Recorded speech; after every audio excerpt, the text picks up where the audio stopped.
Come on! Yeah!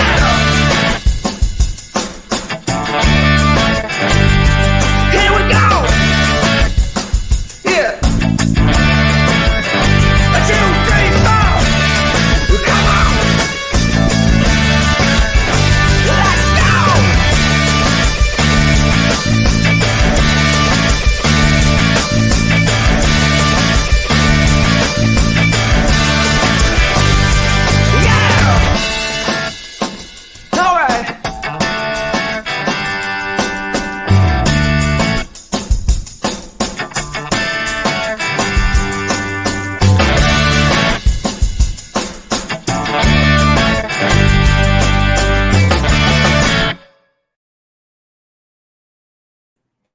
Welcome, welcome, welcome. That was my John Oliver impression for those of you that watched last week tonight. But sorry, we're running a little bit behind. We had some technical difficulties, but we are here now on a Friday afternoon. I want to thank everybody for attending this live discussion I have with Tina about the Great Resignation and Great Retention that follows. But before I bring her out, just a quick intro.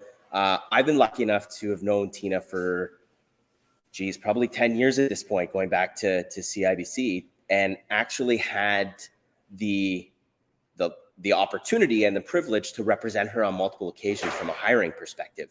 And I credit Tina and the experience we shared together as the basis for the philosophy we have at Spark, where it's just as even more important who you're working for than it is where you're working or the title you have. And Tina certainly made recruiting easy, as you can imagine. From a leader perspective, she's very inspiring, extremely empathetic, and delivery focused, always, always. So without further ado, you're not here to hear me talk, obviously. You're here to witness Tina. So I'm going to bring her in and welcome. Hey, Mike, thanks so much for having me. That's quite an intro, but hope I can live up to it in our conversation. I'm really excited to be here with you. Awesome. Well, thanks a lot for doing this. And, before we jump into the topic about retention, just for some of the people tuning in, if you just wanted to give a bit of a background on yourself, kind of your role at TD and kind of what excites you about the future. Yeah, listen, I've had a really exciting career and had a lot of different opportunities. So I've been able to play in a lot of spaces. I have a technology background. I worked for technology software firms, had the opportunity to be an entrepreneur in the crazy.com phase. And then I ended up going into financial services, started in technology, moved into the business. And now I'm at TD. And at TD, I've had that same opportunity to get to do a lot of different things. But what I'm doing right now is the most exciting thing that we're doing. We're really looking at our organization and we're really thinking about the future, and we're thinking about how do we harness the value and the power of our talent and our colleagues as we look to transform our bank, as we look at how we're going to bring, concept to market at market speed and how we're going to make that a competitive advantage for us. So I'm working on leading our new ways of working transformation across the bank. Just a small mandate, just a small scope that you have to work on. And I should mention that Tina and I also didn't coordinate our matching handkerchief look. Although when I saw that pop up, I had to laugh. Like we're kind of thinking the same. But that's funny.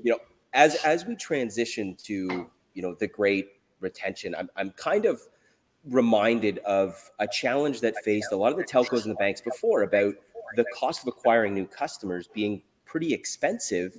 And it shifted to saying it's actually cheaper to retain customers than it is to go out and get new ones. And I feel as the labor market has now shifted in the same regard, where it is quite expensive to attract on new talent, there's this new insight and new focus on retaining top talent. And that's why I'm super excited to have you here. I mean, to segue into that, as you look at the Great Resignation, what challenge do you think most leaders and hiring managers are facing with the current climate? Yeah, it's been a real interesting 2 years. And I think the whole Great Resignation thing is fascinating because it's really hitting us across the spectrum when you think about the colleague base and our talent.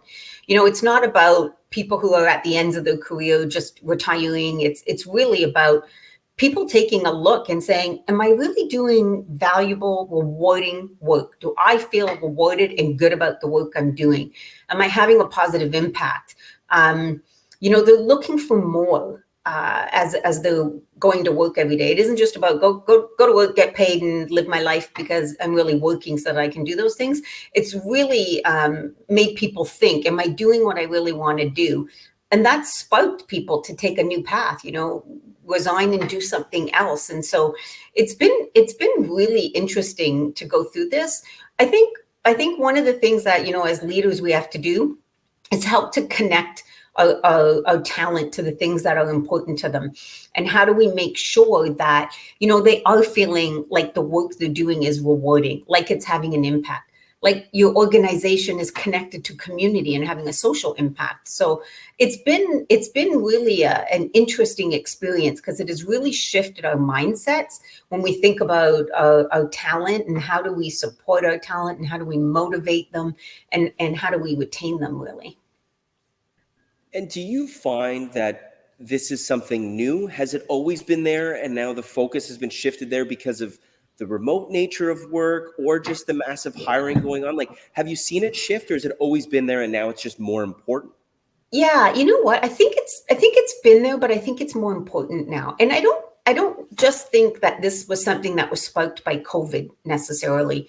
I think this is something we've seen over time, and as the next generations are coming in and the younger generations are coming in, they're just more socially conscious and aware, and they really value themselves in a different way and value that they're looking to have a life and a life experience, and so work and life balance is really important to them, and so they take a very different approach when they're thinking about where do they want to go and work. And so I think it has shifted.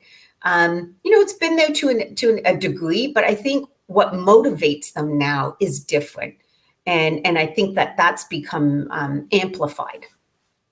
And it's great. You talk about kind of motivation and kind of what motivates top talent and kind of the changing landscape. And you read a lot about how the market's going to come back. When we go back to the office, the company culture is going to shift and move. But from what you're seeing, are these trends and these motivations here to stay for top talent? And then how does that play into role in terms of not only how we retain current ones, but maybe how we attract new ones? Yeah, definitely it's going to stay. Like I just think people have just got a different perspective now, and I think that's just going to continue to permeate and get more. And so I think we do have to think about it, and we have to think about how are we going to move forward where we can keep this experience. Things are ramping back up, and in some industries, like for us in banking, we've been going full at it through the whole last 2 years. So we've been having a talent retention and a attraction situation for the last 2 years. Over at TD where I am, we're in a massive hiring. We're looking to hire another 2,000 people, and so both retaining our top talent, critically important, while we attract top talent. And the things to retaining and attracting are really going to be the same things, I believe. Again, it's about that socially aware, social conscious. What are you doing as an organization? And then how are you making my work and lifestyle balance, so that I can have the things that I want? Well, and, bringing lots of value to the bank, but I want to have a life. And then what's that experience? And that comes to, the whole mix of, a new normal of hybrid models and having really great collaboration tools and making it a good seamless experience for people to be able to collaborate and work together in all different kinds of environments and situations. And so I think it's a little bit the same when you think about retaining talent and attracting talent. It's all of those same things that are going to be really important for us, right? I'm glad you said that in terms of the connection between talent attraction and talent retention, because a lot of times we view these as two different things, right? I mean, TD Bank has gone out, said that there's hiring 5,000 tech people in the next year. Walmart has moved in that they're hiring 1,000. We have a lot of organizations moving in and taking advantage of talent in Toronto. Yeah. But the retention and talent, and they're stealing our talent. Well, not with the retention strategies that we have in place. And in your background, through your career, have you had your beliefs change at all in terms of how you viewed retention and maybe what was important then and what is important now, and how has your beliefs changed, and how do you roll that out organizationally to your teams? Yeah, I think, you know what, as you move, along in your career and your role as a leader and as a people manager, I think your perspective originally is really informed off of yourself and what motivates you, and how do you, what would you think needs to be true for them to retain you as top talent. And so I think, just naturally through your career, as you grow as a leader and as you experience more things, your perspective changes. So for sure, my perspective has changed from that point of view. But then it really has changed again, when you think of the traditional things that you thought were motivators, good money, a larger mandate, more authority. And those things are important, but you need those things and in the context of what else is important for an individual. And so you have to get individual about it. I think you have to have a lot of those broad spectrum things, like great work environments, great collaboration tools, a company culture and vision that connects with the people. But then you also have to get down and dirty a little bit with people to find out what specifically motivates them, and how do you find a way to make sure that you can bring some of that to the front for them. So it certainly has changed from how, early days to now, and then through the last couple of years, just it has really just amplified it again to say you really have to be thoughtful, and you have to be a little bit individual about it. You have to be thinking about the individuals, especially when it comes to retaining top talent. And that is critically important. You think about the investments you've made in people, that people have made in your company too, right? This is a two-way street. So it's the investment that the talent has made in your organization, in your colleagues, and then it's the investment you've made in them. That's expensive. You don't want to lose that, both from an industry knowledge point of view, a culture point of view, all the growth you've done in them. So you want to make sure that you're really doing what you can to retain your talent. And for me, I think you got to get personal about it with them. It's an interesting point, because I agree completely on understanding everybody in the organization, but that puts a big emphasis on people managers. I mean, we're already tasking people managers with so much, right? Like usually it's you do your job and you manage a team on top of that. So you're responsible for delivery or results, whether financially or something. And also you have a team, a scope of people that way. Do you see the role of people managers changing or evolving as the emphasis is on retention so much? Yeah, you know what? That's a really good point. And traditionally, I'll say on my technology background, traditionally you'd have the strongest technical people, and the way they moved up into manager roles. And it's like, okay, they're really strong technical people. They want to be really strong, deliverers, but we'd put them in these manager roles, and they're maybe not equipped. But what we're finding now too is not just investing in the people manager to make sure that they have what they need to be a great manager, but you're right, it's the work and the workload, right? So,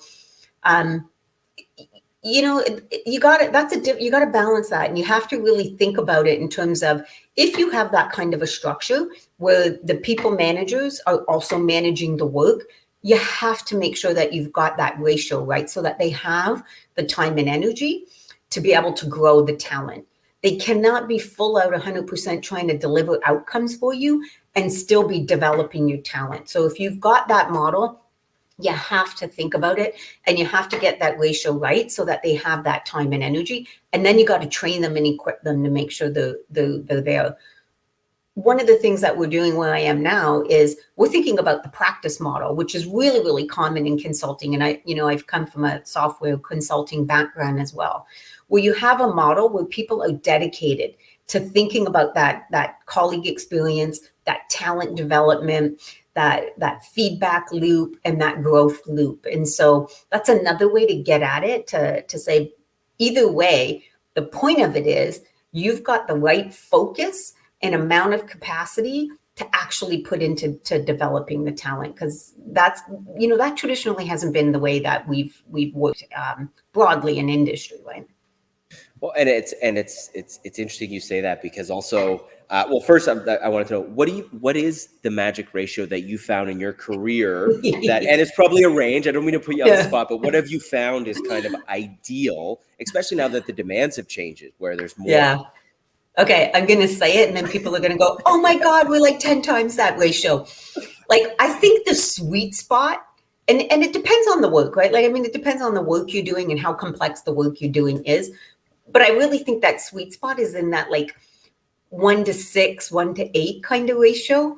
When you start getting above that, it's getting hard if your manager's doing work as well, right? You can get into a 1 to 15 ratio if the manager's not a hands-on doing work kind of role as well. So it really depends. You really have to look at what is the kind of work they're doing too, and how much capacity does it leave them to think about it.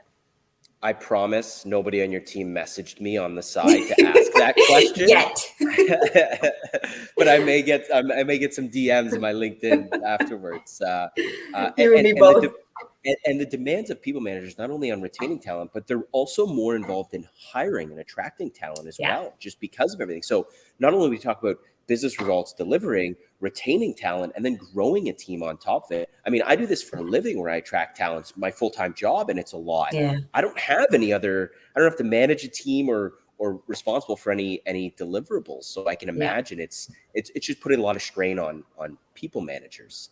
It really is. And I think what we have to do is get a little bit more demanding as people managers within our organizations to say, listen, we need more creative ways and support around how we're going to bring talent in and really start thinking about that. And I think like some of the stuff that you guys are doing at your company are like awesome tactics and ideas.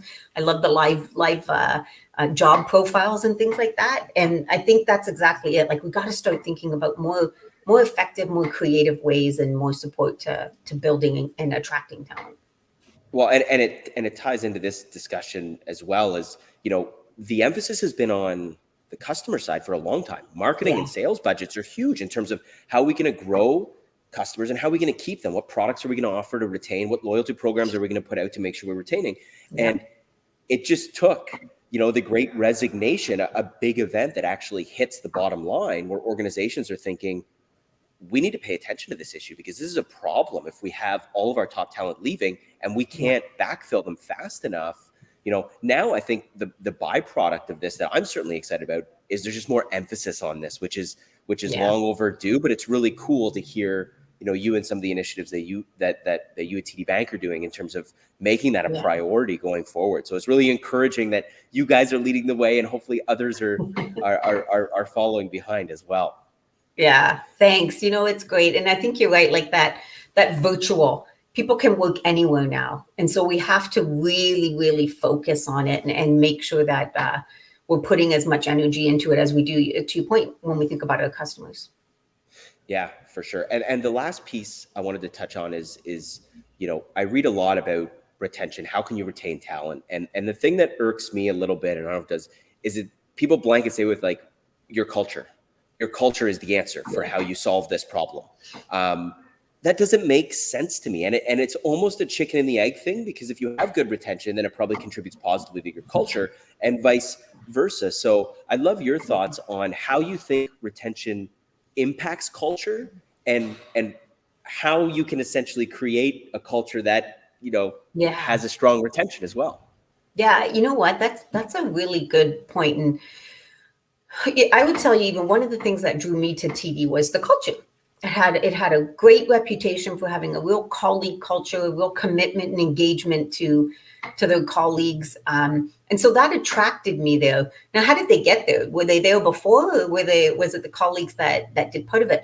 And I think it's really a combination, right? It's the leadership, and it's the leadership creating that culture and investing the time and energy to say, this is who we are, and really make sure that that's permeating through the organization. They're modeling it. They've got things around it that support it. But you're right, it does. And one of the things we're thinking about now as we move into these hybrid approaches, and we think that was such a big part of our culture, that employee engagement and that real connection. As we think about more people working from home, we're thinking about that and saying, are we going to lose our culture? how do we make those moments that matter to make sure that we can keep our culture and keep the colleagues engaged? Because we also know they don't want to come back to work 5 days a week they want to have some flexibility. So it's a really good question, because it is a little bit of a catch-22. You need the colleague base to help build the culture, and you need the culture to help attract them. So I think you just have to come at it in multiple ways. And for sure, as a leadership team, you've got to be, living the culture so that it helps to build from both the inside out, I guess. That's a tough one. Yeah, well, but I think it's very true, because I hear a lot as a recruiter, if I'm recruiting for, any large organization, you hear polarizing stories, and they're like, hey, I heard the culture here is not great. I hear it's amazing. It's not great.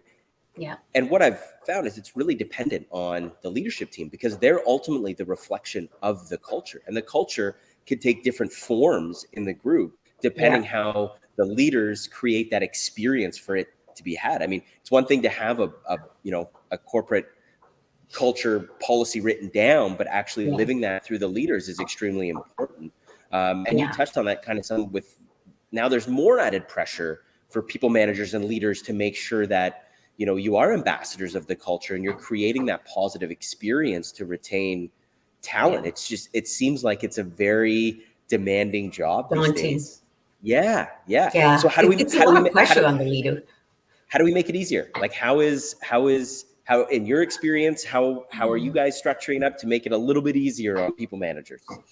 I think part of it is we're really just investing in the leaders. As part of the work that I'm doing, we're starting to build out programs around the leaders, because you have to learn how to lead in a different way when we're talking about these new ways of working, and you're thinking about the mindsets and the behaviors and how we have to shift from a traditional command and control to, agile terms, servant leadership, or just really empowering colleagues and what it really means to empower the colleagues. And you have to invest. You have to invest the time with the leaders, and you've got to do it on, a multi-pronged approach. You've got to have your enterprise kind of work that you're doing, where you're bringing the whole enterprise along and investing. You have to have your programs around, here's how you lead differently, and here's how how to attract talent and how to retain talent. And then there's the real individual still, where you have to really look at the individual and work with the individual to make sure that they have what they need, and that you're developing those leaders there too. So you have to come at it from all different angles. And that's kind of what we're doing right now. And personally, I'm doing it with my own leaders and trying to have really great dialogues with them around their own development and how I can support them. And then as part of the transformation work we're doing, we're putting a lot of focus on how do we build the leaders, and how do we support the leaders, both in how they move in this new world, and then how they can continue to build really strong teams and attract strong teams. And how do you find those qualities? Because if you're recruiting or looking internally to promote, right? Like, it's a lot of the times, and you said it earlier, where you look at usually the top performer on the team, they need a promotion. They're now the manager, when maybe they don't have the skills necessary to succeed in a management level position. Maybe it's not there. So are there certain qualities or skills you look for, whether you're looking internally or externally, that you value in people leadership? Yeah. It's interesting, because you have to see them. You have to see your talent in action too, right? To be able to really get a sense of what they're able to do. You watch for the feedback. You have to hear what's going on. But things that I look for when I'm looking for strong leaders is, trying to find the people that are open to learning, that are open to being vulnerable, that are open to asking questions, because those are the kind of leaders that you want to be teaching people, right? And bringing people along, because those are the kinds of things you want in your organization if you're going to really have a strong culture of growing and learning together. So I kind of look for those kinds of things, and people that are open. It's not just about your domain knowledge and expertise. It's really around your willingness to learn more, and your willingness to expose what you don't know to learn more. That's the kind of little things that I watch for now when I'm thinking about who are going to be strong leaders. And by the way, that was a big learning curve for me, because that's not traditionally where you come from or what you look for, right? You tend to gravitate to the people that know and the people that you know, leading and have the content and have the answers to things. But really, really what you need when you want to be a good leader and you want to have a strong team is you got to have that vulnerability and that ability to say, I don't know the answers, and let's go find them out. So looking for those kinds of qualities are the kinds of things that I watch for now as I'm looking to find the talent to lead. And that's really encouraging, because like you said, more often than not, it's the loudest voice in the room that you assume Yeah. they're the leader because they're speaking up the most or they're saying the most things. But you know, Yeah, they're it's talking nice, like and they know all the answers, but they don't necessarily know all the answers. yeah, and it's just encouraging to know that, you know, yourself, and I'm sure your peers as well, you know, you're taking a different approach and thinking about things, you know, deeper in terms of like who is, you know, best set up to lead here and set up for success based on, you know, a longer sample size of work rather than just a couple meetings or a few presentations, but over that to really see it. So super encouraging to hear. I know we've taken up too much of your time. So in No. closing, any comments that you have about either, you know, the great retention or just excitement around TD Bank and what you guys are doing and where you're going? Yeah, listen, you know, I think everything that's going on in the world, what's really important is that people just find meaning in what they're doing. And so I just really encourage people to make sure they're thinking about that, so that, you know, they're feeling good about the work they're doing, the organizations they're working for. I'm really excited. We're doing awesome and incredible things, and we're putting a real focus, a real genuine focus on this. And so I think it's a great place. Come and see me, and let's get together and do some great work. Awesome. I couldn't have said it better myself. And stay tuned for potentially a future collaboration with Tina on some stuff. So I want to Definitely. thank you, Tina, for taking this time to do this. I'm sure it was extremely valuable. I learned a lot. I'm sure everybody that tuned in learned a lot. And yeah, just thank you so much. I know your calendar is slammed, so I really appreciate you taking the time to chat with me about this very important topic. Thanks so much. It was great being here, and I look forward to our next adventure. Awesome. Thanks a lot. Bye now.